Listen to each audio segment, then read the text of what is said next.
Lucas 1, 26 até 38. Vamos ouvir a palavra de Deus, Lucas 1, verso 26.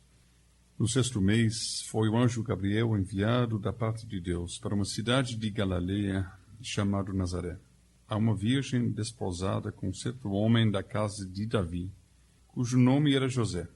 A virgem chamava-se Maria.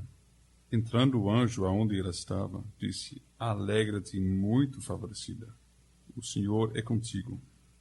Ela, porém, ao ouvir essa palavra, perturbou-se muito e pôs-se a pensar no que significaria esta saudação. Mas o anjo lhe disse: Maria, não temas, porque achaste graça diante de Deus. Eis que conceberás e darás à luz um filho, a quem chamarás pelo nome de Jesus. Este será grande e será chamado Filho do Altíssimo. Deus, o Senhor, lhe dará o trono de Davi, seu pai. Ele reinará para sempre sobre a casa de Jacó, e o seu reinado não terá fim. Então disse Maria ao anjo: Como será isto? Pois não tenho relação com homem algum. Respondeu-lhe o anjo: Descerá sobre ti o Espírito Santo, e o poder do Altíssimo te envolverá com a sua sombra. Por isso também o ente santo que há de nascer será chamado Filho de Deus. Isabel, tua parenta, igualmente concebeu um filho na sua velhice, sendo este já o 6º mês para aquela que diziam ser estéril, porque para Deus não haverá impossíveis em todas as suas promessas. Então disse Maria: Aqui está a serva do Senhor, que se cumpra em mim conforme a tua palavra. E o anjo se ausentou dela. Eu escolhi a leitura de Lucas capítulo 1, porque fala em Lucas 1 sobre um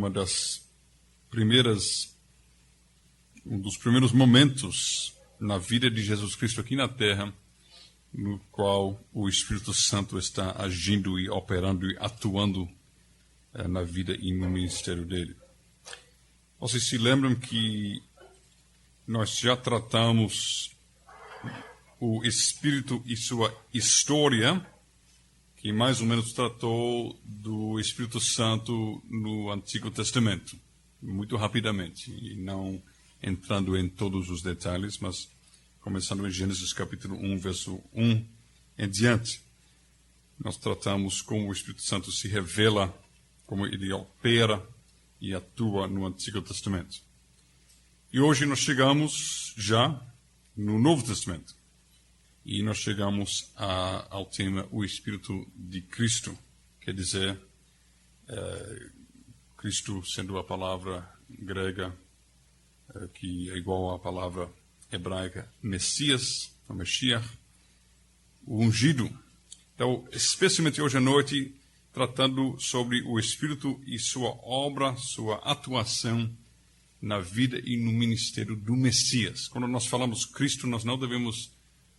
Bom, nós sabemos que Cristo é a segunda pessoa da Trindade, ele é o Filho de Deus, mas Cristo é o título dele, ungido, Messias, que especialmente fala sobre a sua obra que ele fez aqui na Terra, desde a concessão dele até a ascensão dele, e todas as consequências desta obra. Vamos começar nosso estudo deste tema abrindo a Bíblia em João capítulo 15, porque o ensino mais concentrado nos evangelhos sobre o ministério do Espírito nós achamos no discurso de despedida de Jesus. João 13 até João 16 falam muito sobre a ação do Espírito no ministério e na vida de Jesus. E em João 15, verso 26 e 27, nós temos a vinda do Espírito anunciado em termos programáticos. Qual é o programa dele? Qual que ele vai fazer? Veja João 15, 26 até 27. Quando, porém, vier o Consolador, que eu vos enviarei da parte do Pai, o Espírito da verdade, que dele procede, esse dará testemunho de mim. E vós também testemunhareis, porque estáis comigo desde o princípio. A primeira coisa que devemos ver é que isto é linguagem jurídica. Testemunhar, testificar, é uma ação que você faz perante um tribunal ou perante um juiz, dá testemunho. Não é aqui um testemunho com uma história sobre alguma coisa que aconteceu com você que você quer compartilhar, mas é um testemunho jurídico. E o Evangelho de João tem este motivo, ou este tema. Agora eu tenho uma dúvida que eu não consegui tirar pelo meu dicionário, então eu vou perguntar meus dicionários ambulantes aqui. Quando eu digo motivo, que um certo livro tem um motivo, o que vocês entendem por isso, assim, em português? Motivo no sentido de propósito ou motivo no sentido de tema? Pode ser tema também? Porque vocês sabem que na música, uma música pode ter um motivo, no sentido, nós chamamos em inglês motif. É uma melodia que sempre é um tema que diga na melodia. Então é nesse sentido que o livro está usando. Pronto. Nesse sentido que o livro está usando a palavra motivo. Se você tem um livro, não está falando sobre o motivo do livro de João no sentido de objetivo ou propósito, mas está falando sobre o motivo no sentido de tema. Bom, vamos encerrar esta aula de vocabulário e vamos continuar. O Evangelho de João tem o tema, o motivo de Jesus sendo julgado, Jesus sendo posto à prova perante o tribunal para ser verificado quem é ele. Nos primeiros 12 capítulos, várias testemunhas dão seu testemunho. E, finalmente, no capítulo 20, verso 31, João indica qual é o objetivo do seu evangelho. É de servir como testemunho documental da identidade de Cristo. Ele diz em João 20, 31, estes, porém, foram registrados para que creais que Jesus é o Cristo, o Filho de Deus. Então, ele explica que ele fez, ele escreveu seu evangelho, registrando as palavras e os atos de Jesus para servir como testemunho, para verificar quem ele é, para testificar que ele é Filho de Deus mesmo. E este processo de testemunhar acerca da pessoa e da obra de Cristo é um processo contínuo. Os apóstolos também devem testemunhar. Verso 27 de João 15. Mas a testemunha principal é o Espírito, e ele diz, este Espírito eu vos enviarei da parte do Pai. O Consolador, o Parácletos, que em português é Paráclito. Então vamos falar sobre o Paráclito. Qual é o significado do termo que nós temos aqui traduzido no verso 26 como Consolador? Para, em grego, significa ao lado de, entre outras coisas, e o verbo kaleo é chamar. Então, Parácletos, ou Paracletos, é alguém que está chamado para ficar ao seu lado. Antigamente, o significado mais antigo é alguém que consola, que conforta. Mas, aqui especialmente, tem o significado mais jurídico. Alguém que está ao seu lado, para ajudar ou defender você. Então, o Espírito, nós podemos ver aqui em verso 26, ele é um advogado testemunha que testifica de Cristo. Agora, os apóstolos também são testemunhas, por quê? Veja a explicação de Jesus. Vós também testemunhareis, por quê? Porque estáis comigo desde o princípio. Então, os apóstolos são capazes e qualificados de serem testemunhas de Jesus, porque eles estão com ele desde o início. Conhecem quem ele é, o que ele tem feito. Eles são testemunhas oculares. E o Espírito Santo, quanto mais, é alguém que conhece muito bem, desde o princípio, quem é Jesus e o que ele tem feito. E nós vamos ver isso especialmente durante esta aula. Na cultura do Nosso Senhor, a cultura do Antigo Testamento, ele foi circuncidado, ele foi criado debaixo de toda a lei e as práticas do Antigo Testamento. E na cultura dele, o desfecho de um processo perante um tribunal dependia não de um advogado muito hábil, muito esperto, como nós temos hoje em dia, pelo menos nos filmes, né? Mas de testemunhas. Dependia, sua vida ou sua morte, muitas vezes, dependia de testemunhas que tinham condições de testificar em teu favor.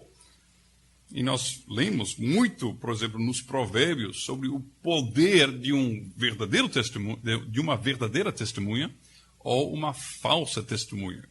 E como Deus aborrece a falsa testemunha, porque muitas vezes a consequência era a morte. Podemos pensar no, eu não sei o nome dele em português, Nabote, aquele que tinha um terreno e o rei Acabe, né, queria a vinha, né, se chama vinha, pronto. Eu disse terreno porque eu não sabia a palavra vinha, mas você me pegou, tudo bem. Aí ele tinha a vinha e Acabe queria, e ele estava chorando como um menino, e Jezabel disse, que isso, eu vou resolver. E mandou falsas testemunhas se levantar contra ele, ok? O próprio Senhor Jesus, a mesma coisa, não é? Falsas testemunhas se levantaram, mesmo sem condições de colocar alguma coisa sobre ele, de culpar ele, mas eles se levantaram. Então, isto foi o tipo de processo na cultura do Senhor Jesus, na cultura do Antigo Testamento do povo de Israel. Testemunhas se levantam e falam em seu favor ou contra você. Então, estas testemunhas, para salvar a sua vida, eles precisavam ter um profundo conhecimento de você, e da sua vida, e das suas ações, para assim testificar. E o Espírito Santo é plenamente qualificado para ser uma tal testemunha, porque ele está com Cristo desde o início. Desde o início em Gênesis 1 já, e antes, mas especialmente falando sobre Cristo no sentido do seu título messiânico, ele está com Cristo literalmente desde o início da sua conceição. Então a conexão entre Espírito e Cristo é tão forte que possuir o Espírito é possuir o próprio Cristo. Vamos abrir Romanos 8, verso 9. E nós vamos ver como o Espírito conhece Jesus Cristo, está tão intimamente ligado a ele, que Paulo, de uma forma mais natural, até fica trocando entre Espírito e Espírito de Deus, Espírito de Cristo e Cristo, quando ele fala em Romanos 8, verso 9 e 10. Eu até coloquei o texto para as pessoas que são preguiçosas demais para abrir a Bíblia e achar. 8, verso 9 e 10 diz o seguinte: vós, porém, não estáis na carne, mas no Espírito, se de fato o Espírito de Deus habita em vós, e se alguém não tem o Espírito de Cristo, então ele, de uma forma mais natural, o Espírito de Deus, o Espírito de Cristo, ele troca, esse tal não é dele. Se, porém, Cristo está em vós, aí ele trocou de novo, não é? Ele está falando sobre o mesmo Espírito, mas ele fala Espírito de Deus habita em vocês. Mas se alguém não tem o Espírito de Cristo habitando nele, mas se Cristo está em vocês, então ele chama Espírito de Deus, Espírito de Cristo e Cristo, trocando os nomes, mas claramente tudo se referindo ao mesmo ser, que é o nosso Deus, o nosso Salvador. Então isso é a ligação tão íntima entre Espírito e Cristo. Já nas profecias do Antigo Testamento sobre o Messias, ele é visto como o homem do Espírito par excellence. Bom, vocês podem adivinhar, porque é muito perto de português, não é? Francês é muito perto, por excelência. É o mais chamativo, o exemplo mais chamativo, o ápice. Isaías 11, verso 1, alguém pode ler? Agrada ao Pai do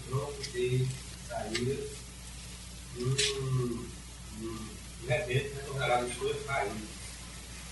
Continue com o verso 2. Repousará sobre ele o espírito de Jeová, espírito de sabedoria e de inteligência, espírito de conselho e de poder, espírito de conhecimento e temor a Jeová, de Jeová. Pronto, então isso fica claríssimo, a conexão entre o Messias e o Espírito. 42, verso 1. Os que é meu servo, eu o sustentarei, meu escolhido, em quem minha alma tem contentamento. Eu pus sobre ele meu espírito, ele trará justiça às nações. Ok, então falando sobre o servo do Senhor e que ele haverá sobre ele seu espírito, o espírito do Senhor posto. Isaías 61, verso 1.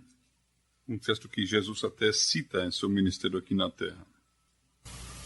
O Espírito do Senhor Deus está sobre mim, porque o Senhor me ungiu para pregar boas novas aos quebrantados, me enviou-me a curar os quebrantados de coração, a proclamar libertação aos cativos e pôr em liberdade os algemados.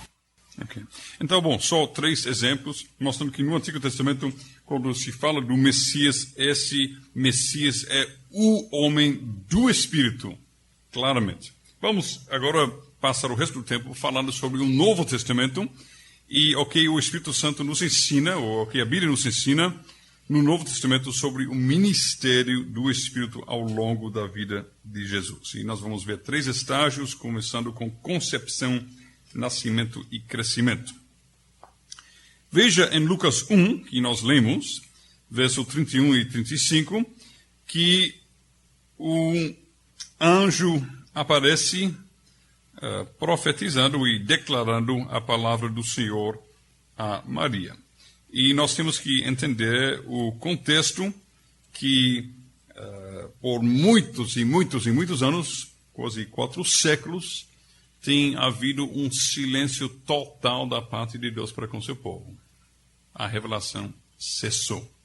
E nós sabemos de outras aulas e de outras leituras e de conhecimento geral que a revelação, a profecia, tudo isso acontecia pelo Espírito Santo. Homens movidos pelo Espírito Santo falando da parte de Deus quando as Escrituras foram pregadas e escritas. Então, nós temos aqui uma coisa chocante, porque depois de muito tempo de silêncio, Deus está falando de novo. Isso é algo que tem a ver com a obra do Espírito, porque ele é o Espírito de profecia. Então, é anunciado o nascimento de Jesus. Veja o verso 31, por exemplo. Eis que considerarás e darás à luz um filho a quem chamarás pelo nome de Jesus. E isso em termos da atuação do Espírito. Veja o verso 35. Respondeu-lhe o anjo, porque Maria disse, como é possível? Eu não estou casada, então eu não estou com marido, então como eu posso ter um filho? Ele diz, descerá sobre ti o Espírito Santo, e o poder do Altíssimo te envolverá com a sua sombra.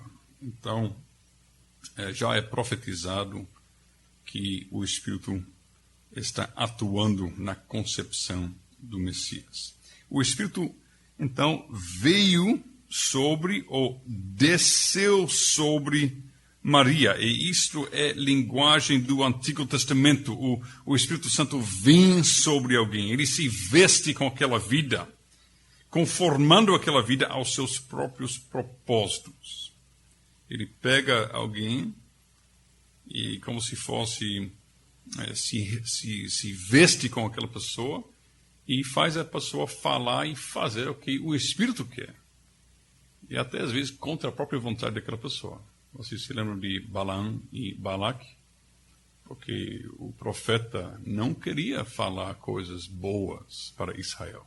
Mas o Espírito tomou conta dele e falou contra a sua vontade. Então, o Espírito mostra sua soberania desta forma. Então, Lucas, o anjo, nesse caso, o anjo está usando linguagem muito conhecida no Antigo Testamento. O Espírito vai tomar posse, vai vir em cima de alguém para usar desta pessoa para seus propósitos. E no Antigo Testamento, outra coisa interessante e importante, grandes passos na história da redenção às vezes são anunciados pela obra monergística de Deus. Quer dizer que só Deus está agindo.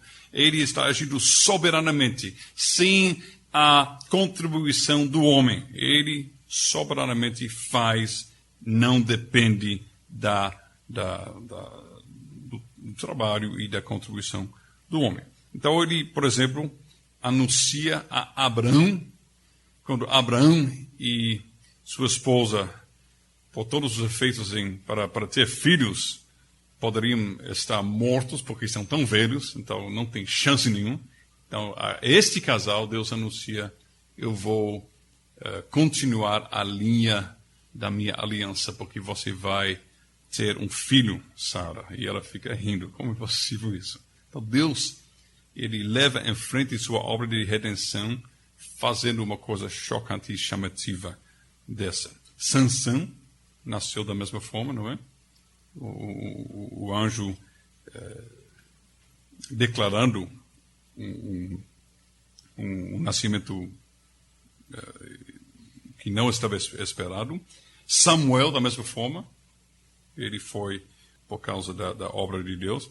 Agora, no nascimento de Jesus, se uma mulher estéril ou uma mulher muito velha, que também por causa da velhice não pode ter filhos, se Deus faz uma obra maravilhosa na vida dessas pessoas para anunciar o progresso da sua salvação, quanto mais com o nascimento do Salvador. Porque não é uma mulher que apenas não pode ter filhos por causa de problemas físicos ou por causa de velhice, mas é uma mulher que não pode ter filho por causa de não ter como. Ela não tem contato com um homem, então impossível ter filho. Então Deus, ele faz um milagre ainda mais impressionante para mostrar que o passo que está sendo tomado é mais maravilhoso, é mais impressionante ainda. Agora, o poder do Altíssimo envolverá Maria. E este verbo no grego tem o significado de uma coisa, eu não sei se a palavra seria assombrar, porque assombrar é uma coisa negativa, não é? Mas é uma nuvem pairando sobre alguém, é alguma coisa pairando por cima de alguém. E este verbo em grego é usado no Antigo Testamento para descrever a glória do Senhor permanecendo sobre o tabernáculo. Vocês podem ver, por exemplo, em Êxodo 40, verso 35.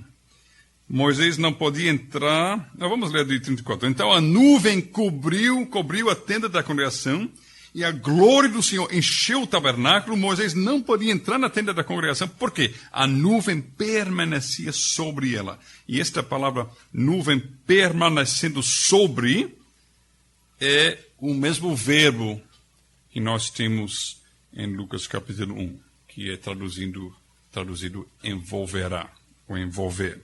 Com certeza, Êxodo foi escrito em hebraico, né? Mas na tradução da Septuaginta, que é a tradução em grego, este verbo é usado, o mesmo verbo.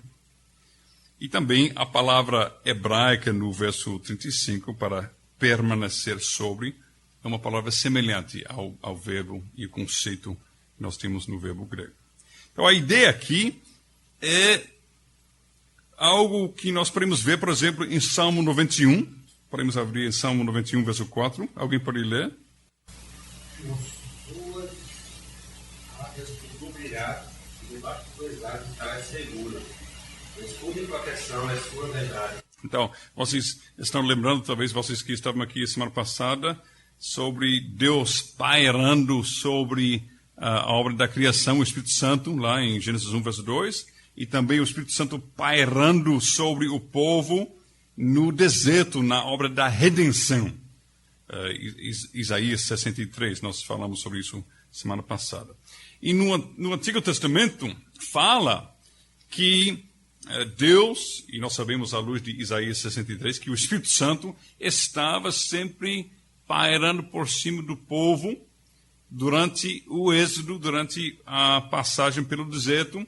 Nós temos a coluna da glória de Deus, a glória do Espírito Santo sobre o tabernáculo e mais tarde sobre o templo. Isaías 6 fala sobre esta glória de Deus pousando ou estando pairando sobre o templo. E esta glória, vocês sabem, é chamado e conhecido como o Shekinah. Esta glória Shekinah de Deus chega a sair do templo a um certo momento. Em Ezequiel, capítulo 10, fala sobre Deus retirando sua gloriosa presença do templo. E em Ezequiel 43, nós lemos sobre a gloriosa presença do Senhor voltando para o templo, mas para o novo templo, aquele templo que Ezequiel descreve, aquele novo templo que ele descreve nos capítulos 43 em diante. Então, em Ageu, capítulo 2, vamos abrir lá, eu não sei se vocês têm essas referências aqui. Não tem. Ageu, capítulo 2, verso 7. Farei abalar todas as nações, e as forças preciosas de todas as nações virão, e encherei de glória a casa. Até verso 9. Diz o Senhor dos Exércitos: minha é a prata, meu é o ouro, e o Senhor dos Exércitos. A glória desta última casa será maior do que a primeira, diz o Senhor dos Exércitos. Neste lugar darei a paz, diz o Senhor dos Exércitos. Ok.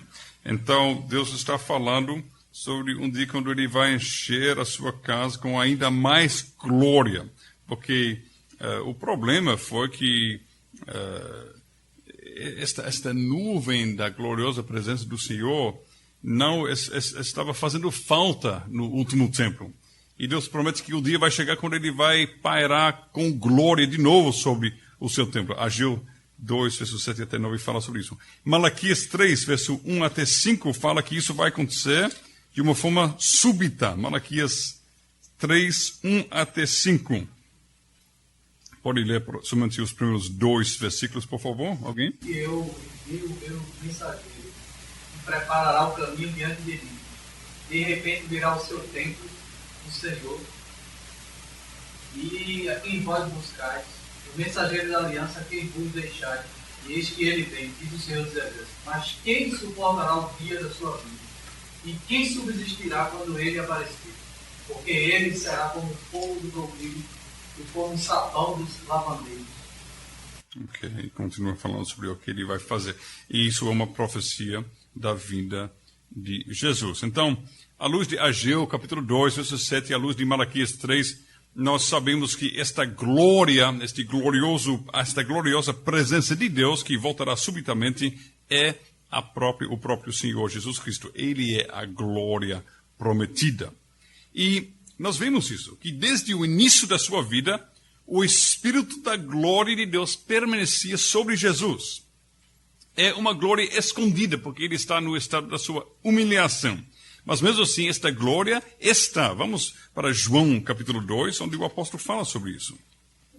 Ele esconde sua glória, mas a glória está lá. João 2, 19 até 22. Jesus respondeu e disse-lhes: derribai este templo, em 3 dias o levantarei. Disseram, pois, os judeus: em 46 anos foi edificado este templo, e tu levantarás em 3 dias, mas ele falava do templo de seu povo. Pronto.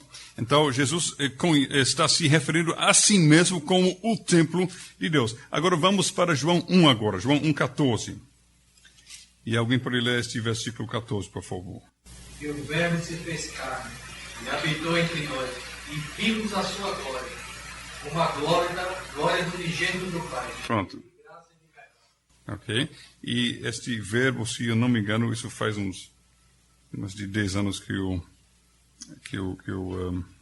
estudei esse texto, mas, se não me engano, é um verbo tabernaculou entre nós. Então, uma referência à presença de Deus em meio do seu povo, uma presença gloriosa, que o próprio templo de Deus está conosco, o Senhor Jesus Cristo.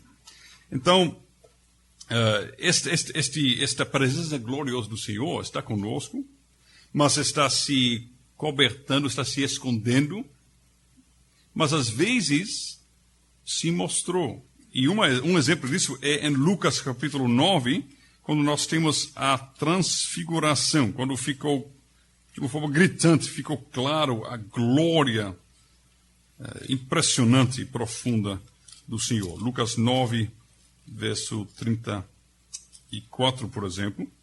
Alguém pode ler 34, por favor? Quando assim falava, veio uma nuvem e os envolveu, e encheram-se de medo ao entrar no nuvem. Deixa eu ver aqui, um pouco antes, verso 29 primeiro, por favor.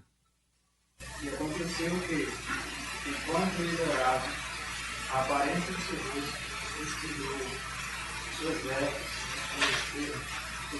Então Jesus aparece em sua glória, Moisés e Elias também aparecem em glória, e nesta situação, neste ambiente de Jesus sendo manifesto em toda a sua glória, ou em muita da sua glória, vem uma nuvem e envolveu-os. E nós temos encontrado este verbo antes, não é? No Evangelho de Lucas, no capítulo 1, que o anjo falou a Maria que o poder do Altíssimo te envolverá. É o mesmo verbo que Lucas só usa duas vezes. Uma vez para falar sobre o poder do Altíssimo envolverá, ou envolvendo Maria. E aqui em Lucas 9, quando fala sobre a nuvem envolvendo Jesus, Moisés, Elias, os discípulos. Então, mais uma vez, é uma referência àquele conceito do Antigo Testamento da presença poderosa e gloriosa de Deus, pairando sobre algo ou sobre alguém. E neste contexto, eles estão conversando sobre o quê? Vamos ler verso 31, por favor. Moisés e Elias apareceram para falar sobre o quê? Verso 31. Os quais apareceram em glória, falavam na sua partida, eles estavam para cumprir o meu. Agora, preste atenção, os quais apareceram em glória e falavam, literalmente, em grego, falavam do seu êxodo. Do seu êxodo. Êxodo significa apenas saída, caminho para fora. Então, estão falando sobre sua partida desta vida. Hein? Mas a palavra usada é êxodo. Então, nós temos o uso no Evangelho de Lucas sobre o poder, o Espírito do Senhor se pousando ou pairando por cima. Meu vocábulo português não é tão bom, eu não posso inventar outras palavras. Mas você tem a ideia de uma nuvem, de um poder do Espírito por cima, envolvendo Maria no ato da criação. E nós temos uma referência ao poder do Espírito Santo envolvendo Jesus com respeito ao ato de redenção, criação e redenção, porque Êxodo é uma referência ao ato de Jesus de morrer por nossa salvação. Agora, eu falei criação, e isso é importante. Voltando para esta obra do Espírito Santo em Lucas 1, esta atuação dele na concessão, nós não devemos, assim, de um lado é um mistério que Deus não nos revela todos os detalhes científicos, como exatamente aconteceu. Mas do outro lado nós temos algumas indicações e algumas pistas que a Bíblia nos dá, e nós não devemos cair no erro de pensar que é muito simplesmente aqui que o Espírito Santo está tomando o lugar de um marido. Assim, que não tem um marido, então o Espírito Santo está contribuindo de uma certa forma a parte de um marido numa concessão normal. Não é isso, não. O que está acontecendo no ventre de Maria é uma obra criativa do Espírito Santo. Agora, quando nós falamos sobre criação, Deus criando alguma coisa, Deus criou todas as coisas ex nihilo, de nada? Quem acha que sim? Quem acha que não? Quem não está ouvindo nada porque não levantou a mão? Bom, deixe-me perguntar mais uma vez. Quando Deus criou as coisas, Ele criou todas as coisas ex nihilo, do nada, assim, de nada mesmo. Ele criou do nada. Quem acha que sim? Quem acha que não? Ninguém. Só tem uma pessoa correta aqui? Duas.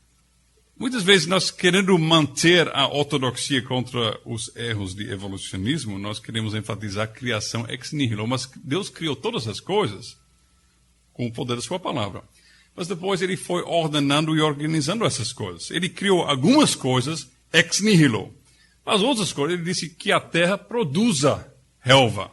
Então saiu de material pré-existente. Ele disse, Ele formou o homem de quê? Da pó da terra. Assim, sim, Deus criou tudo ex nihilo, quando nós olhamos a criação inteira. Hein? Mas não cada coisa dentro da criação. Então, o ato criativo de Deus não depende de Deus como um mágico fazer assim, e de repente aparece alguma coisa. Sim, a Bíblia fala sobre isso, que Ele chama à existência coisas que não existem. Ok? Isso fala sobre a obra de criação inteira. Mas dentro desse processo, às vezes Ele usou coisas pré-existentes. Agora, não de uma forma evolucionista, mas de uma forma soberana, criativa, como a Bíblia diz. Ok?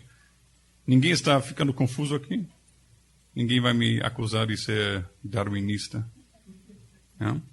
Então, o homem foi criado de quê?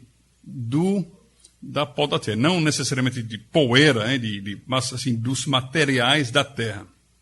Os minerais e tal, que Deus formou para ser o primeiro Adão. O segundo Adão também foi criado de material da sua mãe, de Maria.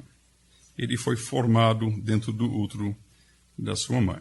É um ato de criação. O Espírito Santo está à obra.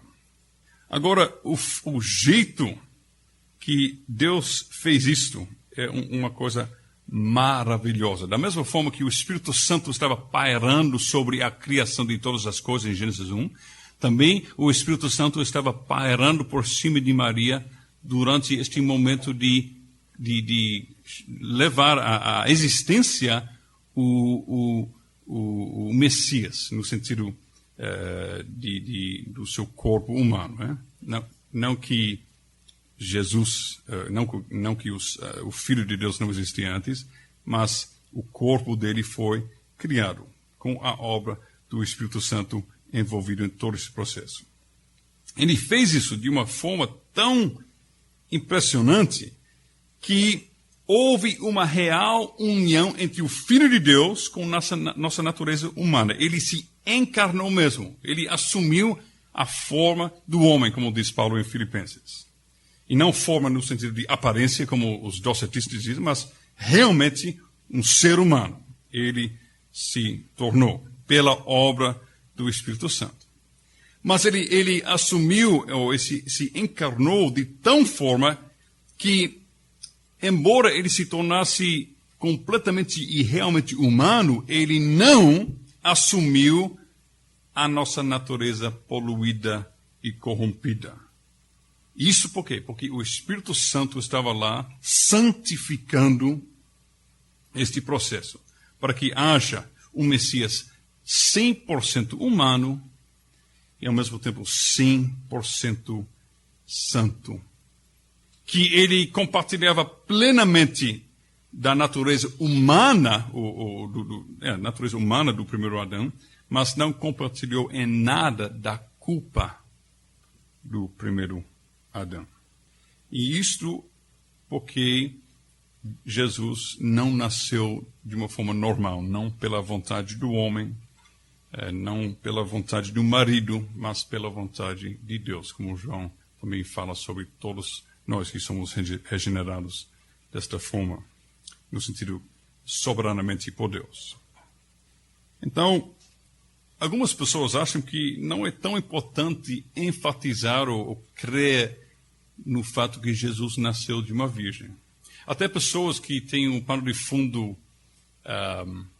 em algumas igrejas evangélicas, eles até ficam meio assim, desconfortáveis quando eles estão ouvindo pessoas confessando: creio que Jesus Cristo foi concebido pelo Espírito Santo, nasceu da Virgem Maria. E as pessoas ficam horrorizadas. Que isso, Virgem Maria? Não é coisa católica romana? Mas não é. A Bíblia ensina que Jesus nasceu de uma virgem. Por quê? Porque se Jesus não tivesse nascido de uma virgem, pela obra do Espírito Santo, então nós não seríamos salvos. Nossa salvação depende, ou fica em pé ou cai, dependendo deste fato de Jesus nascer pelo poder do Espírito Santo de uma virgem que se chama Maria. Nós vemos nesta obra aquilo que nós reparamos na semana passada, que a Trindade está à obra. Todas as pessoas estão trabalhando juntos. Deus Pai manda o Filho para este mundo. O Filho, de bom grado e de boa vontade, nasce em toda humilhação. E o Espírito Santo está lá executando ou aplicando todas essas coisas pelo seu poder. Nós vemos uma cooperação linda e maravilhosa das três pessoas da Trindade. Bom, isto sobre seu nascimento. Sobre sua infância, também nós vemos o Espírito Santo à obra. Lucas 2, verso 40. Alguém pode ler, por favor? Lucas 2, 40. E o menino crescia e se fortalecia no espírito, cheio de sabedoria, e a graça de Deus estava sobre ele. E 52. Crescia Jesus em sabedoria e em estatura e em graça para com Deus e os homens. Ok. E vocês se lembram de Isaías capítulo 11, que eu acho que nós lemos, Isaías 11, o que Deus falou sobre este rebento e renovo do tronco de Jessé.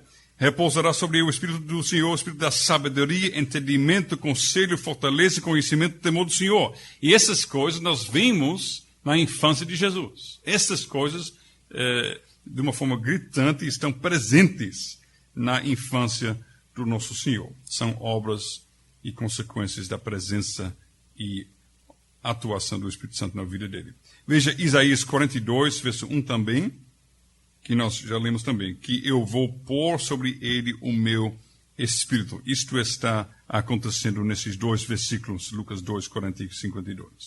Então, Cristo tem uma sabedoria, ele tem um conhecimento das coisas de Deus, que só é possível pela obra do Espírito Santo. Veja Lucas 2, 47, por exemplo. E todos os que o ouviam, muito se admiravam da sua inteligência e das suas respostas. Ele estava completamente por dentro das Sagradas Escrituras. Ele tinha entendimento.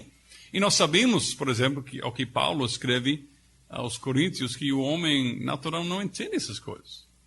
Porque são coisas espirituais que só podem ser enxergadas pelo Espírito. E Jesus tem um entendimento. Ele tem o Espírito atuando nele. Ele mostra um profundo conhecimento das Escrituras, das suas respostas. E ficam impressionados os doutores. Jesus também mostra durante todo o seu ministério, começando com suas tentações, mas durante todo o seu ministério, ele mostra um profundo conhecimento das Escrituras sagradas, que são obra do Espírito Santo. Por exemplo, ele usa citações bíblicas para rejeitar as sugestões, as tentações do diabo.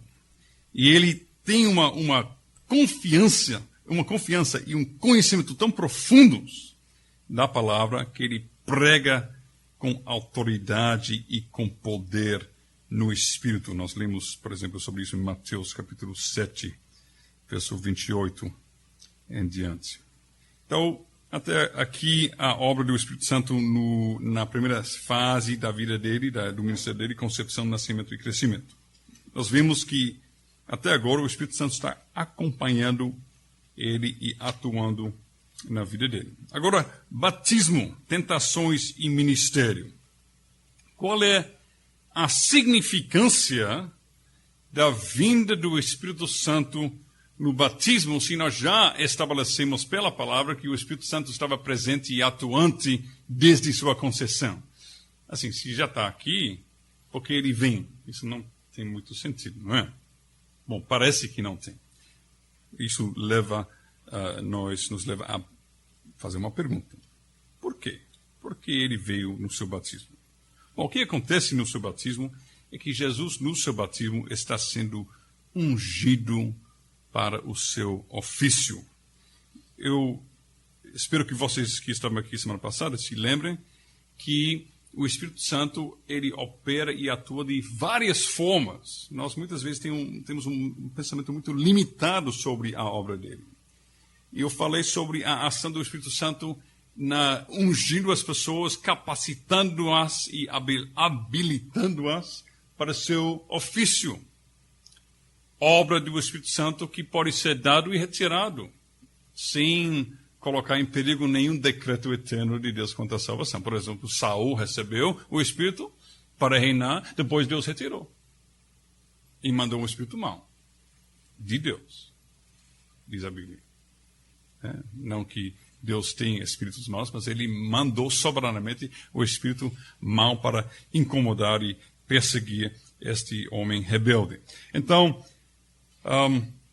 aqui nós vemos o Espírito Santo no batismo de Jesus derramado sobre ele para o ungir para seus ofícios. Vamos para Atos 10, verso 38. Agora me diga, quando eu digo 10, vocês estão entendendo o número que vem depois de 9, não é?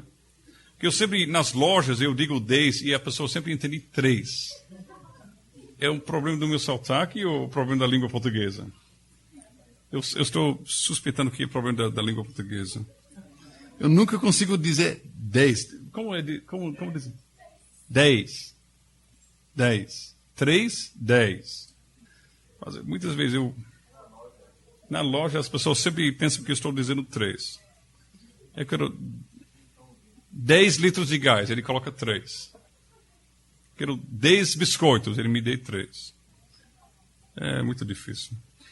Bom, então, onde nós estamos? Atos, capítulo 10, verso 38. Alguém pode ler? Como Deus ungiu com o Espírito Santo e com poder a Jesus de Nazaré, e como este andou fazendo bem e curar todos os oprimidos pelo diabo, porque Deus estava com ele. Isso é uma coisa que durante todo o Antigo Testamento nós vemos profetas, reis e sacerdotes sendo ungidos para cumprir seus ofícios. E Jesus é ungido, não para um ofício, mas para 3 ofícios. Deuteronômio 18, verso 18. Alguém pode ler o que Moisés diz em Deuteronômio 18, 18? E eis me suscitarei um profeta no meio dos seus irmãos, como tu, e porei as minhas palavras na sua boca, e ele lhe falará tudo o que eu lhe ordenar. Esse profeta, o povo ainda estava esperando na época de Jesus. João capítulo 1, verso 21. João 1, 21. Então me perguntaram, quem és, pois? És tu Elias? Ele disse, não sou. És tu o profeta? Respondeu, não. És tu o profeta. Isso é o profeta de Deuteronômio 18, 18. Eles estão esperando quem é esse profeta.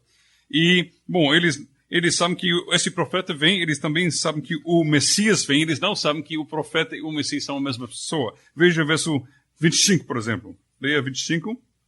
E perguntavam-lhe, então, por que batizas se não és Elias, nem Elias, e nem o profeta? Ok. Então, Jesus vem, ele é o cumprimento das profecias messiânicas do Antigo Testamento, ele é o cumprimento também de Deuteronômio 18, 18. Ele é o nosso sumo sacerdote, o nosso grande rei, mas também o nosso grande mestre e profeta, como o catecismo de Heidelberg e também os catecismos de Westminster falam sobre ele nos seus ofícios. Também Jesus foi ungido como sacerdote. E nós sabemos, à luz do livro de Hebreus, esta pregação fala claramente sobre o ofício de Jesus como sacerdote. no batismo dele, nós não vemos claramente uma indicação sobre este aspecto, mas nós lemos que ele foi batizado e começou seu ministério tendo mais ou menos 30 anos. E isto é importante porque os sacerdotes começavam seu trabalho, seu ofício de sacerdote, mais ou menos na idade de 30 anos. Você pode ver isso em Números 4, verso 3. Eu não sei se eu coloquei esta referência. Números 4, verso 3, ok? Então, Jesus foi ungido na idade que normalmente um sacerdote iria assumir suas responsabilidades sacerdotais. E ele também foi ungido como rei. O que Deus falou dos céus quando Jesus foi batizado? O que Deus falou dos céus? Ok. E isto é uma referência, meu filho, eis meu filho, é uma alusão, por exemplo, entre outras coisas, a Salmo 2. Vamos para Salmo 2, verso 7. Deus, publicamente dos céus, ele reconheceu seu filho. Em Salmo 2, 7, Deus diz, proclamarei o decreto do Senhor. Ele me disse, tu és meu filho, eu hoje te gerei. E continua falando sobre o fato que este Filho de Deus, publicamente reconhecido assim por Deus, é um filho que rege, que reina de uma forma soberana, com vara de ferro. Ele reina sobre as nações. Então, no batismo de Jesus, nós também vemos esse aspecto dele sendo declarado o Filho. E qualquer judeu que conhecia sua Bíblia tinha conhecimento de Salmo 2 e outras escrituras que falam sobre o Filho reinando. Agora, Jesus foi ungido, então, pelo Espírito Santo no seu batismo para o capacitar, para o dar poder, pleno poder do Espírito Santo para cumprir seus ofícios como Messias, rei, profeta e sacerdote. Ele é tão cheio do Espírito Santo que ele até batizará de João não com água, mas ele batizará com o Espírito Santo.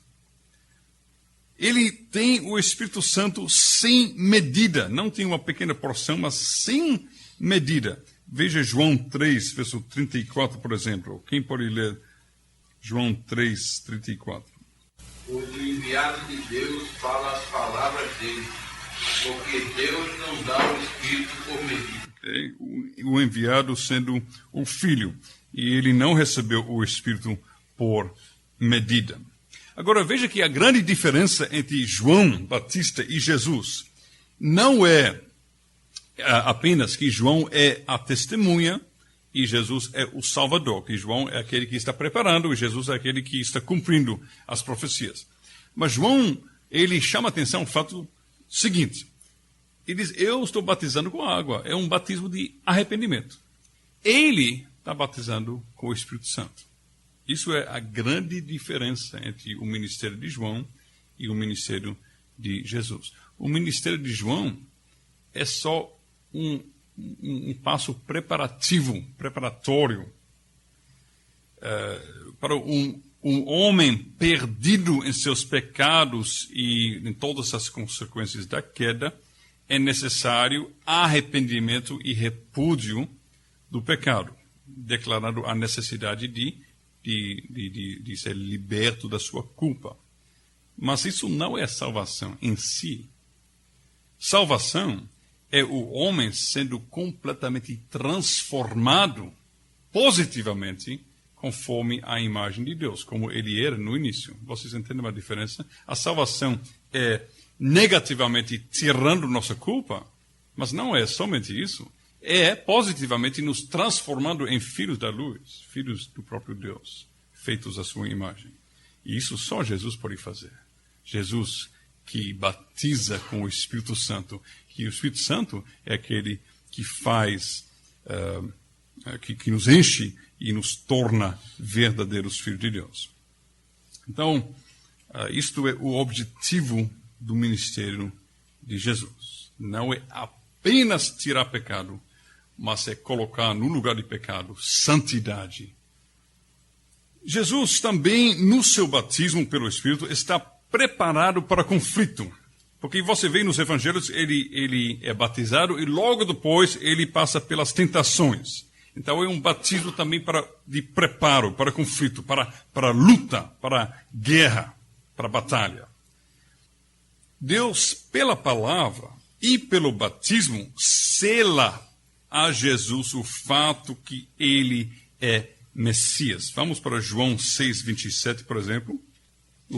A última frase em João 6:27 diz: porque Deus o Pai, falando sobre o Filho aqui, Deus o Pai o confirmou com o seu selo. E vocês que conhecem as confissões da Reforma, vocês sabem muito bem que o batismo é um sinal e um selo. Jesus foi selado por Deus. Veja também João 5:36, por exemplo, neste contexto. 5:36. Desculpe, 37. Quem pode ler? Também o Pai que me enviou deu testemunho de mim. Nunca haveis ouvido sua voz, nem haveis visto sua face. Okay. O Pai que me enviou, esse mesmo é que tem dado testemunho de mim. Então, Deus, com sua palavra, esse é meu Filho amado, em quem eu me comprazo.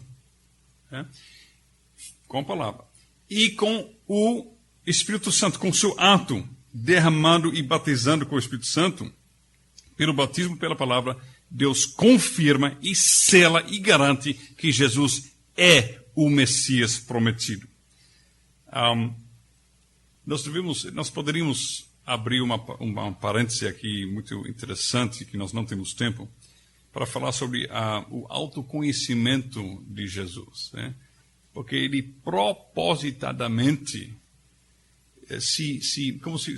como um rei que tem coroa, que tem cetro, que tem roupas impressionantes e reais, ele se desfez dessas marcas da sua glória e majestade, como Paulo fala em Filipenses 2.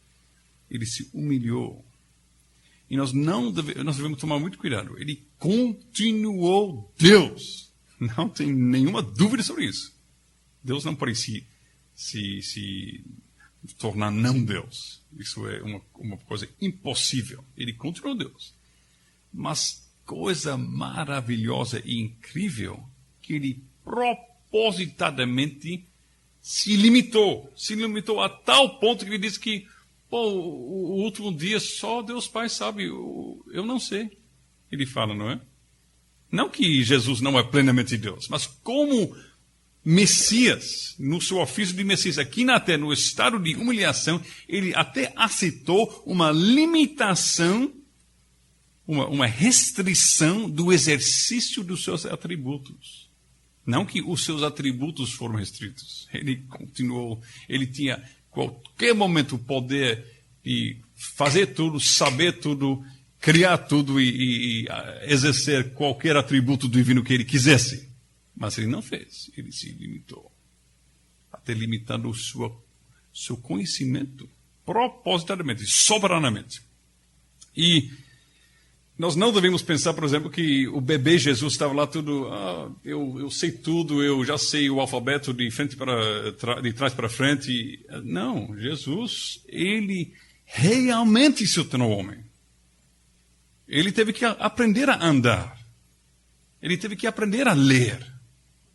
E nós não devemos tirar da realidade da humilhação do Deus verdadeiro Deus de verdadeiro Deus. O Rei dos Reis, o Senhor dos Senhores. É uma coisa impressionante. Então, também este conhecimento e autoconhecimento do seu ofício de Messias foi uma coisa que, para o Messias, Jesus, Cristo, foi algo que foi crescendo nele na medida que ele aprendia da palavra. E por isso, quando ele tem 12 anos, e já tem muito conhecimento da palavra, ele vai para o templo e estou me sentindo muito bem aqui. Sim, isso é a casa do meu pai. Ele está dando mais um passo para frente no seu autoconhecimento messiânico. Uma coisa muito linda isso. Então, Deus, em sua graça, sela a Jesus. Com 30 anos, você é meu filho. Do céu é declarado. E é selado pelo batismo com o Espírito. Então ele tem confiança e força para continuar no seu ofício. Ele tem o espírito de filiação e de segurança. Ele sabe que ele pode chamar Deus o seu Pai. Romanos 8 fala sobre isso, não é? Romanos 8, 15 até 16. Fala sobre o espírito de adoção, baseados no qual clamamos Abba, Pai. Mas Jesus clamou Abba, Pai, não baseado em adoção, mas baseado em filiação. Ele não dependia de obra de outro para ele ser chamado filho de Deus. E por isso, em Mateus 14, verso 36, o que ele faz? Porque Romanos 8 é algo baseado nas consequências do sacrifício de Jesus na cruz, que como resultado, nós agora somos adotados e podemos chamar Deus Abba, Pai, por causa da cruz. Mas antes da cruz, quem está chamando Deus já Abba, Pai? Mateus 14. Eita, eu coloquei a referência errada. É no jardim de Getsemane e ele está orando a Deus. Ele fala neste momento, Abba, Pai. Eu não posso achar a referência agora, mas eu vou dar a vocês semana que vem. Mas no jardim de Getsemane, ele... Qual é? 26:39. É muito parecido com 14:36, né? 26:39. E andando com o povo, transtorno sobre o seu rosto, orando no Pai. Se possível, faça unificados. Ok. Todavia, não seja transgressado. Ok. Então, Jesus tem, então, o espírito de filiação e espírito de segurança. Ele é batizado pelo Espírito Santo, ele é ungido com poder, como nós lemos em Atos 10:38. E isto, mais tarde, também é concedido aos apóstolos, de uma forma menor e diferente, mas semelhantemente ao mesmo tempo. Atos 1, verso 8, fala sobre isso acontecendo com os próprios apóstolos. Atos 1, verso 8, recebereis poder ao descer sobre vós o Espírito Santo, e sereis minhas testemunhas tanto em Jerusalém como em toda a Judeia e Samaria, até aos confins da terra. Agora, Jesus, depois do seu batismo, ele é levado pelo Espírito ao deserto. Marcos, em seu Evangelho, capítulo 1, verso 12, ele diz que Jesus foi impelido para o deserto. Marcos usa uma palavra forte, usada em outros momentos para falar sobre expulsar demônios. É uma ação forte de obrigar quase a ir, de quase empurrar, de jogar. Como demônios são jogados para fora da pessoa que está sendo exorcizada. Da mesma forma, o Espírito quase que jogou Jesus para o deserto. Foi um ato poderoso. E nós lembramos, não é, de ruach e pneuma, força, poder. O Espírito não é apenas aquela brisa amena, que também Deus pode se comunicar dessa forma, mas também é quase uma tempestade de poder. Ele é impelido para o deserto pelo Espírito Santo. Isso é importante, ele foi ungido pelo Espírito para seus ofícios. Agora o Espírito diz, vamos lá, vamos para a obra. Ele impulsionou Jesus para o deserto. Para quê? Para enfrentar o inimigo no seu próprio território. No Antigo Testamento, o deserto é um lugar onde os maus espíritos, assim, popularmente, na mente popular, é o lugar dos espíritos, demônios e tal. E tem a ver com onde mais provavelmente nesta criação você iria achar o inimigo pairando aí. Também temos que ver o que está acontecendo na vida de Jesus, no ministério de Jesus. Ele é o segundo Adão. E o primeiro Adão foi tentado onde? No jardim. Ele foi tentado cercado com todas as bênçãos de Deus, com toda a beleza da criação de Deus. Ele tinha tudo. Tudo. Não faltava nada. Ele estava lá em cima. Não podia nem tomar mais um passo para cima. Ele estava no ápice. Estava lá em cima. Mesmo assim, engoliu uma tentação dizendo que tem mais para você. É como um homem que tem bilhões, Bill Gates chega aqui e diz, veja bem, eu posso tornar você mais rico. Se você engraxar meus sapatos, eu posso tornar você mais rico. Ele vai dizer, aham. Ele vai chamar o psicólogo para levar você, porque você tem problemas muito profundos. Se você acha que eu vou engraxar seus sapatos para tornar você me tornar mais rico, né? Impossível. Então, o primeiro Adão estava riquíssimo, mas mesmo assim ele caiu em tentação.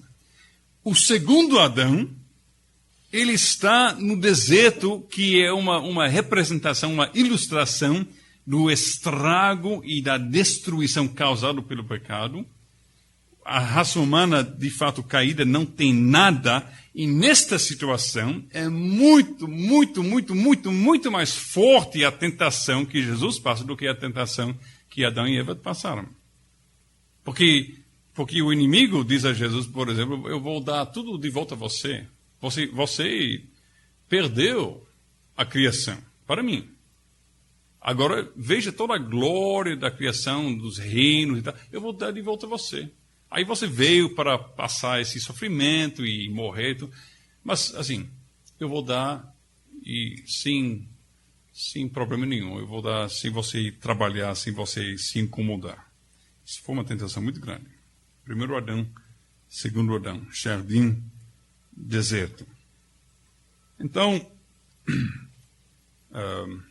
veja que Lucas chama a atenção ao aspecto do primeiro e do segundo Adão, porque quando você lê Lucas, em capítulo 3, por exemplo, veja em capítulo 3 de Lucas, ele fala sobre o batismo de Jesus, no verso 21, e ele fala sobre a tentação de Jesus logo depois em capítulo 4.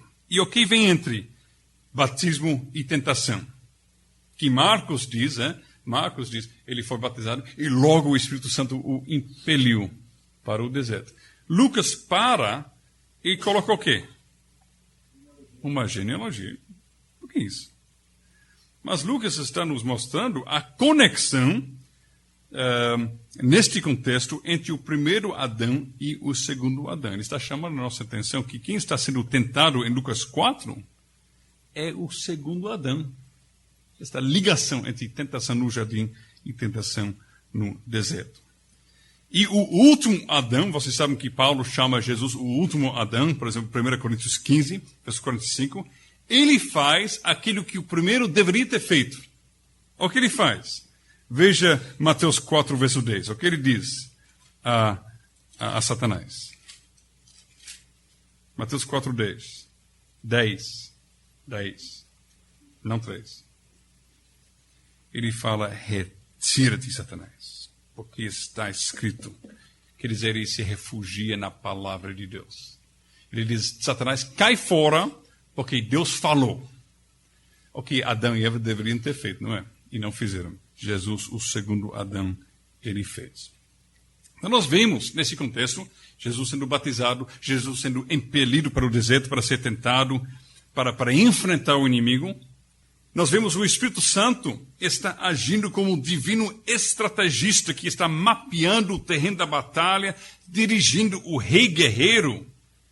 Vocês sabem o Salmo 110, que fala sobre o Messias em termos de guerreiro. O Espírito Santo está dirigindo o rei guerreiro Jesus para os pontos de conflito. Ele está atuante no ministério de Jesus. E o que acontece depois da tentação? Lucas 4, você tem que ser rápido com os dedos. Lucas 4, verso 14. Como Jesus voltou depois da tentação. Então Jesus, no poder do Espírito, regressou para Galileia. Está vendo? Batismo, tentação, a volta para começar a pregar, tudo isso, o Espírito Santo atuando e com poder. E o que Jesus faz neste ministério que ele começa no poder do Espírito? Ele começa a destruir o poder do diabo, a restaurar o reino de Deus. Veja Atos 10 de novo. Leia Atos 10, 38, por favor. Como Deus enviou a Jesus de Nazaré com o Espírito Santo e poder, o qual andou por toda parte, fazendo bem e curando a todos os oprimidos do diabo, porque Deus era só.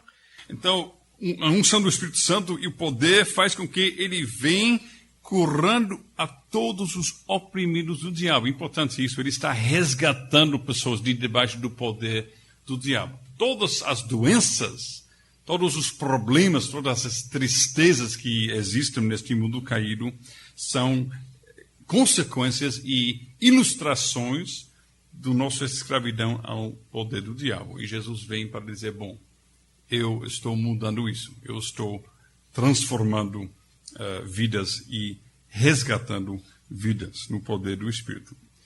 E ele fala sobre isso em Lucas 4 em termos do ano de jubileu. Vocês sabem que o ano de jubileu sempre foi um ano muito alegria. Você não tinha dinheiro, você se vendeu para ser escravo de uma outra pessoa, mas no ano de jubileu você foi libertado e todas as dívidas canceladas. Um ano de alegria, de liberdade.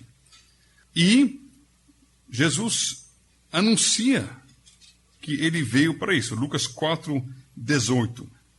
Onde ele cita Isaías: o Espírito do Senhor está sobre mim, pelo que me ungiu para evangelizar, quer dizer, falar boas novas aos pobres, enviou-me para proclamar libertação aos cativos, restauração da vista aos cegos, pôr em liberdade os oprimidos e apregoar o ano aceitável do Senhor.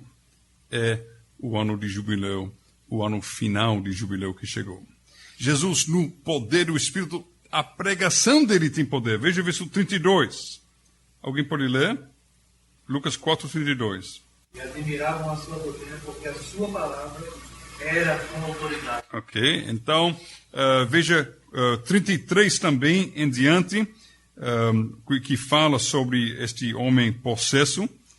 E ele pode curar com poder, repreender com poder este homem endemoniado. E as pessoas ficam impressionadas. Veja verso 36. Todos ficaram grandemente admirados, comentavam entre si, dizendo: que palavra é esta? Pois com autoridade e poder ordena aos espíritos imundos e eles saiam. Então nós vemos Jesus exercendo o seu ministério no poder do Espírito. Ele pode tocar alguém e essa pessoa fica curada por este poder. Mateus 12, verso 28, Jesus explica como ele faz tudo isso. Como ele liberta, como ele resgata, como ele tira as pessoas de debaixo do poder do diabo e suas consequências. Mateus 12, verso 28, diz: Mas se eu expulso os demônios pelo Espírito de Deus, logo é chegada a vós o reino de Deus. Okay. Então, mais uma vez, Jesus, ele atribui o seu poder nessas coisas ao Espírito de Deus. Agora, nós vemos então o Espírito plenamente atuante no seu ministério e os demônios até ficam um pouco surpresos por isso. Eles ficam atônitos, porque os demônios sabem muito bem sua teologia. E também eles conhecem muito bem sua escatologia. Eles sabem que um dia Deus vai restaurar a terra inteira e não vai ter mais resquícios de pecado e de escravidão ao diabo, e que o diabo e todos os seus serão jogados no lago de fogo para sempre. Eles sabem disso. Só que eles não estavam esperando isso acontecendo agora. Eita, Jesus está chegando aqui, impondo o reino de Deus, tirando o poder do diabo, e será que o dia final já chegou? Eles até indagam a Jesus sobre isto. Mateus 8, 29. Isso é muito interessante. Leia, por favor, Mateus 8, 29.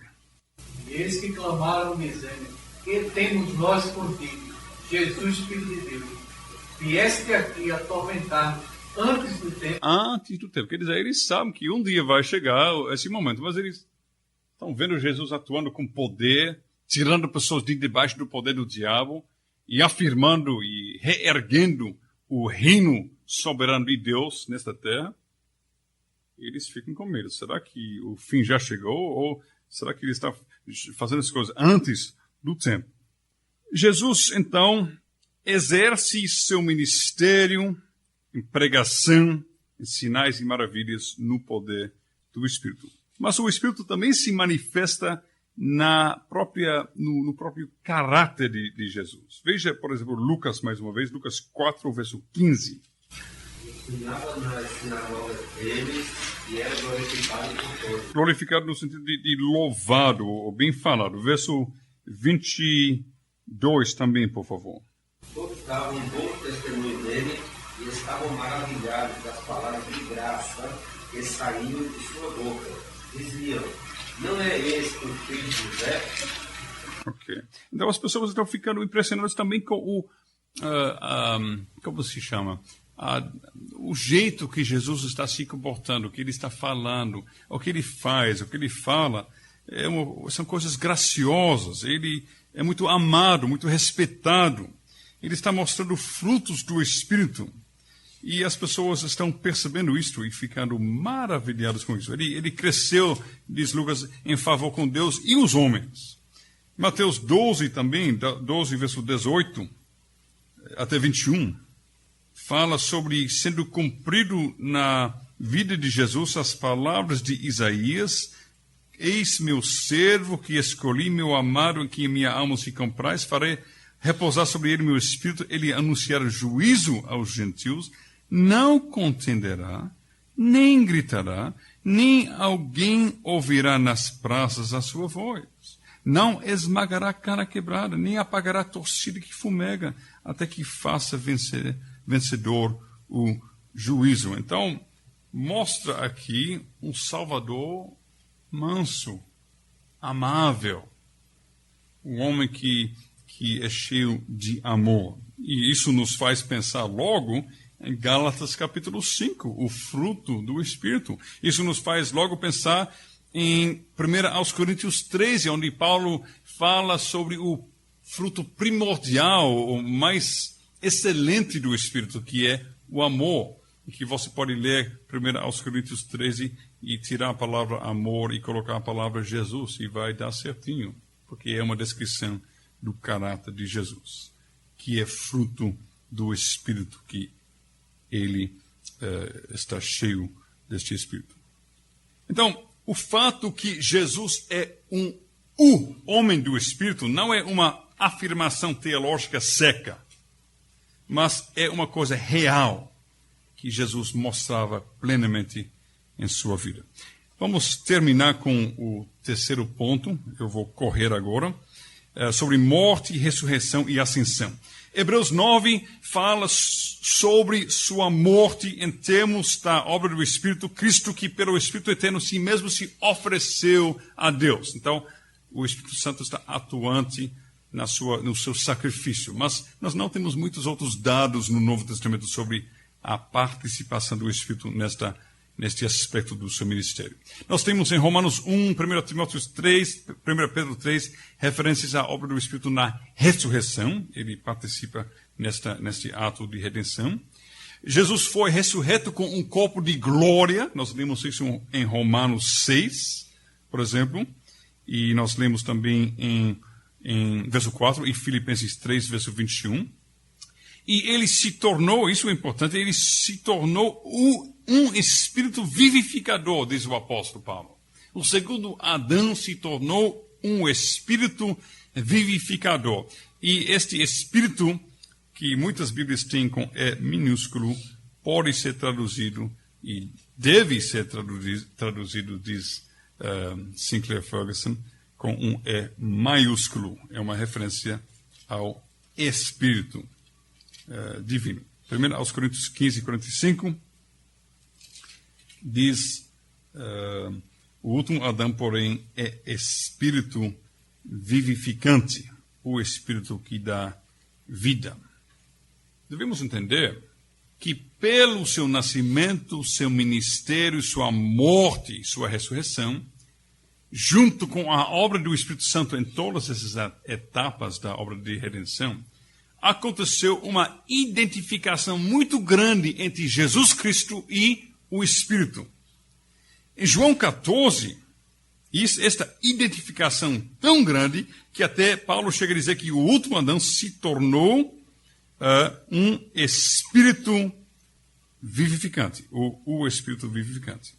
Vamos considerar isso rapidamente. João 14, verso 16, Jesus diz o seguinte: eu vou rogar ao Pai, ele vos dará outro Paráclito. Quer dizer, eu sou um, eu vou mandar um outro, mais um. E a palavra grega usada significa exatamente isso, outro mais um do mesmo tipo. É a palavra allos. Eu não sei se eu coloquei lá. Coloquei? Sim, allos, não heteros. Porque grego também tem a palavra heteros, que significa outro no sentido de outro tipo. Por exemplo, heterossexual, tem essa palavra em português, que significa um homem casa com mulher. Dois seres humanos, mas de tipos diferentes, não é? Não é homossexual, que é o mesmo tipo de pessoa. Dois homens, duas mulheres. Isso é heteros, outro de outra qualidade. Mas Jesus não fala isso, que eu vou mandar outro consolador de outra qualidade diferente. Mas ele fala, eu vou mandar outro consolador, mais um do mesmo tipo. Então, ele está se considerando também Parácletos. Parácletos, ele está se considerando. Ele e o Espírito Santo são consoladores. E se nós estudamos um pouco mais, nós vamos ver que, por exemplo, como já lemos em Romanos 8, verso 9 até 11, que tem uma identificação muito grande entre Cristo e o Espírito. A Bíblia não confunde as pessoas, isso não é nada, nunca acontece, mas a Bíblia identifica muito, de uma forma bem íntima, a sua obra. Ter o Espírito é ter Cristo. Ter Cristo é ter o Espírito. Não ter o Espírito é não ter Cristo. Nós lemos isso já em Romanos 8. Agora, em 2 aos Coríntios 3, o apóstolo fala alguma coisa bem interessante. 2 aos Coríntios 3, 17 até 18. Ora, o Senhor é o Espírito. E onde está o Espírito do Senhor, aí há liberdade. E todos nós, com o rosto desvendado, contemplando como por espelho a glória do Senhor, somos transformados de glória em glória na sua própria imagem, como pelo Senhor, o Espírito. Agora, esta última frase, como pelo Senhor, o Espírito, pode ser traduzido de várias formas. Nós poderíamos, por exemplo, traduzir como pelo Espírito do Senhor. Bom, nós não temos tempo, mas rapidamente, tem três possibilidades da tradução do grego. Pode ser o Espírito do Senhor, pode ser do Senhor que é o Espírito, que é mais ou menos a tradução que nós temos aqui na revista e atualizada, e pode ser como pelo Senhor do Espírito. Ok? Todas essas traduções são traduções legítimas. Sinclair Ferguson acha que a tradução mais correta e apropriada é a última, como pelo Senhor do Espírito, que é Jesus. Quando a Bíblia fala sobre o Senhor, no Novo Testamento, é uma referência a Jesus. Então, ele é aquele que possui, como já vimos em João 3,34, possui sem medida o Espírito Santo. E mesmo sendo ontologicamente distintos, Assim, eles são distintos no sentido da sua existência. Eles são pessoas distintas. Tem o Espírito Santo, tem Jesus. Não, isso não é misturado, não.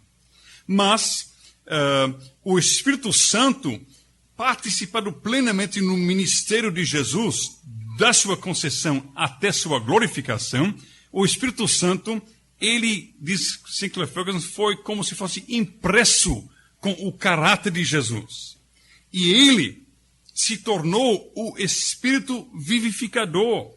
É ele, Jesus, que tem os 7 Espíritos e as 7 estrelas. Apocalipse 3 fala sobre isso.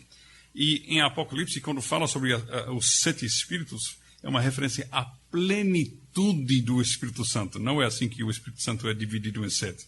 Mas, falando sobre os 7 Espíritos perante o trono de Deus, é a plenitude do Espírito Santo. E Apocalipse 3, verso 1, está dizendo que Jesus tem os 7 Espíritos. Ele tem plenamente o Espírito Santo.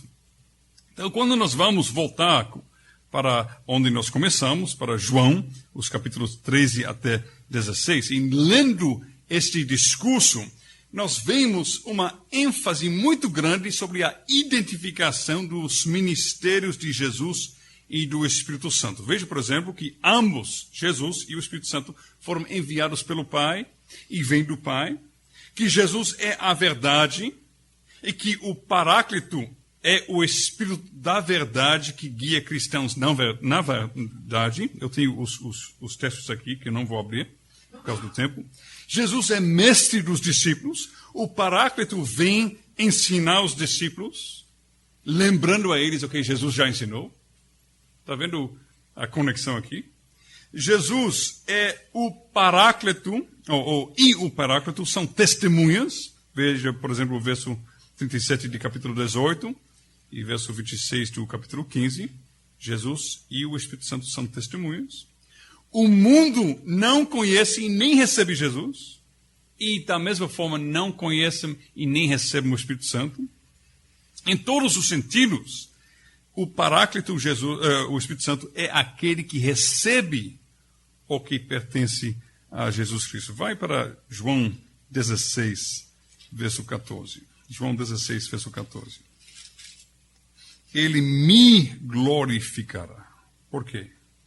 Porque há de receber do que é meu e vou-la há de anunciar. Então nós vimos, como o Dr. Manuel já mencionou, eu acho, na primeira aula já, nós vimos o Espírito Santo se identificando completamente com o Senhor Jesus Cristo, de tal forma que ele serve para promover, para manifestar, para declarar, para anunciar tudo o que tem a ver com Jesus, para a glória de Jesus, que tem, diz Paulo aos Colossenses, toda a preeminência. E Jesus, ele vê esta identificação de propósito, esta identificação de ministério, de atuação. Ele veja, por exemplo, em João 14, verso 18, ele diz, não vos deixarei órfãos, voltarei para vós outros. E Jesus está falando isso no contexto de mandar o Espírito Santo, não está falando sobre sua última vinda, na sua segunda vinda. Ele está falando sobre a vinda do Paráclito, que nós lemos em João 16 e João 14, por exemplo. Então, o que nós vemos? Nós vemos que o Espírito Santo atuou em todos os momentos da vida do Messias nesta terra, desde a sua conceição até a sua ressurreição. Nós vemos que o Espírito Santo, de uma forma crescente, se identifica com Jesus e com seu ministério, sendo formado como espírito messiânico pela vida e ministério de Jesus. E agora, como o Espírito de Jesus Cristo, que existe, ou que opera de tal forma que ele glorifica Jesus Cristo, que ele recebe as coisas de Jesus Cristo e repassa as coisas e anuncia as coisas de Jesus Cristo, ele vem até nós nesta capacidade. Ele vem até nós para nos reformar, para que nós também sejamos feitos ou transformados conforme a imagem de Cristo. Vamos voltar e encerrar com 2 aos Coríntios 3, verso 17, de novo. 2 aos Coríntios 3, 17 e 18. Ora, o Senhor é o Espírito. E onde está o Espírito do Senhor, aí há liberdade. 2 aos Coríntios 3, 18. E todos nós, com o rosto desvendado. Lembra-se que no Antigo Testamento tinha que colocar um véu por causa da glória do Senhor. O povo não aguentava. Mas nós não. Nós podemos contemplar, como por espelho, a glória do Senhor. E contemplando, somos transformados de glória em glória na sua própria imagem, como pelo Senhor do Espírito, como Sinclair Ferguson iria traduzir. Então nós vemos a função primordial do Espírito Santo aqui, para com os crentes. Ele atua e opera para que nós sejamos transformados de glória em glória à imagem de Cristo. E sabendo disto, nós podemos agora considerar semana que vem o que significa a sua vinda no dia de Pentecostes. Se o Espírito Santo, a obra dele é de glorificar Cristo e também nos transformar de uma forma gloriosa, mais e mais conforme a sua imagem, então nós vamos considerar, à luz disto, a vinda dele no dia de Pentecostes. Ok, esse capítulo, irmãos, é capítulo muito denso. Eu tive que pular várias coisas, ele entra em várias discussões bem técnicas sobre o nascimento virginal e outras coisas. Um capítulo que tem muito ensino e muito compacto, muito denso. Eu acho que isso se refletiu também na aula, mas eu espero que vocês receberam alguma coisa que vocês possam levar para casa.